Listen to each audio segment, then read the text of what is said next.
एक बार फिर से मैं आप लोगों के बीच हूँ एक नई किताब का रिव्यू लेकर। किताब है द आउटसाइडर बाय एल्बर्ट कैमस।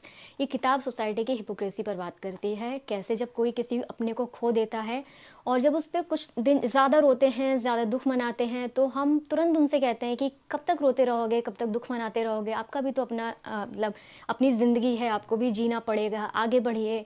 और वहीं जैसे हम देखते हैं कि कोई इंसान किसी को खोने के बाद जल्दी मूव ऑन कर रहा है या फिर वो आंसू बहाकर रोता नहीं है, तो हम फ़ौरन जज करने लगते हैं कि शायद इसको तो दुख भी नहीं है, शायद वो खुद ही उस रिश्ते से भर गया होगा उसका मन। इसमें भी जो प्रोटैगनिस्ट है वो अपनी मदर को खो देता है और वो आंसू नहीं बहाता, वो उनकी लाश को देखना नहीं चाहता, वो अगले दिन शराब पी लेता है। और इस चीज़ को जज करके कि वो इमोशनली इतना एबनॉर्मल बिहेव कर रहा है, किसी दूसरे क्राइम के लिए उसको सज़ा दी जाती है और उसका ओपिनियन उस क्राइम को लेकर क्या है वो सुना भी नहीं जाता, वो क्या सफाई देना चाहता है उसको नहीं सुना जाता। और ये जो बेचैनी है, सोसाइटी जब आपको इस तरह से जज करने लगे आपके इमोशंस को दिखाने और ना दिखाने की काबिलियत के ऊपर, तो जो बेचैनी किसी इंसान के अंदर उठ सकती है वो इस प्रोटैगनिस्ट की हालत है। अगर आपने द आउटसाइडर अब तक नहीं पढ़ी है तो ज़रूर पढ़िए।